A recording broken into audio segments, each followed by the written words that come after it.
Com sabeu, jo estic fent una visita pràcticament diària a totes i cada una de les conselleries. Ja em vàrem veure aquesta setmana passada a la Conselleria de Vicepresidència Econòmica, també vàrem anar a Salut i avui hem vengut aquí a la Conselleria d'Educació.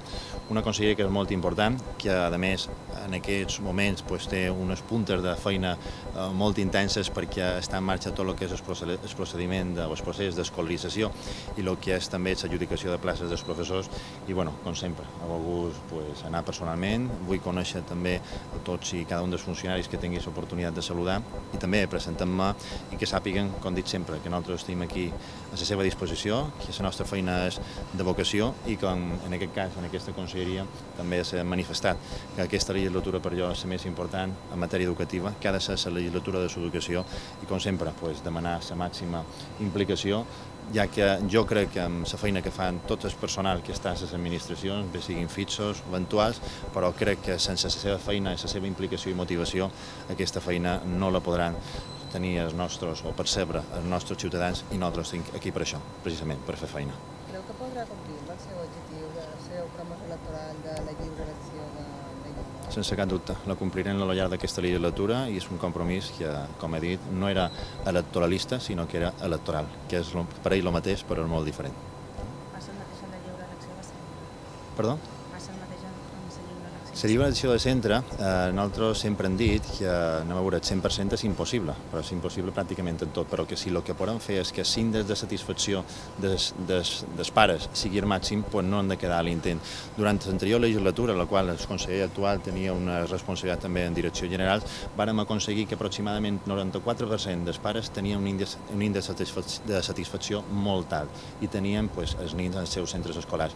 En aquesta darrera legislatura del Pacte de Progrés, aquest 94% va passar a un 83%. Per tant, del que se tracta és de posar en marxa aquests mecanismes que faci impossible, augmentant el que és la franja d'elecció, que sigui el màxim possible i que puguem estar el més aviat possible dins aquest índex màxim. Però hi ha una gran diferència entre un 94% d'índex de satisfacció de l'anterior legislatura del Partit Popular amb un tan sol un 83% d'índex de satisfacció en la legislatura del Pacte de Progrés.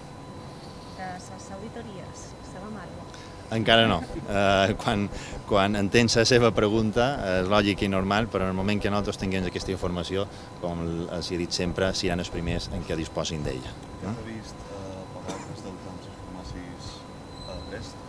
Tenim previst pagar el deute en tots els proveïdors sense independència de com s'anomeni el proveïdor i per això el que necessitem és fer un calendari de pagament iniciant prèviament que se mos aprovi el pla de sanejament i amb aquestes dues línies intentar generar el crèdit possible perquè avui no podem anar als bancs a demanar crèdit perquè no se fien de l'administració, no se fien del govern i el que precisament hem de fer és generar la confiança, la qual ha d'anar marcada no només per paraules sinó per un document, i en aquest cas el document és el pla de sanejament. I contempla incloure-ho en el calendari de proveïdors? No, és que nosaltres no feim diferències en el calendari de pagadors. Els proveïdors, desgraciadament, ens demanen que els paguem. I és així, i és normal, perquè han fet una feina que no se'ls paga. Ningú vol fer feina i després no cobrar. Per tant, nosaltres no feim diferències i el que hem de fer és sumar tots els proveïdors, marcar un calendari de pagament i que sàpiguen quan han de cobrar, perquè del que se tracta no és de dir no te preocupis, te pagaré.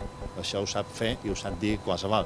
Del que se tracta és que tothom sàpiga en quan cobrarà, de quina manera cobrarà i sobretot perquè primer els doblers estan dins la caixa.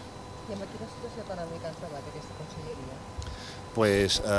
Jo no he vengut aquí per demanar informes econòmics, jo he vengut aquí per fer feina i presentar-me i quedar a la seva disposició. En aquest cas, la informació del tema econòmic ens la donarà la vicepresidència econòmica.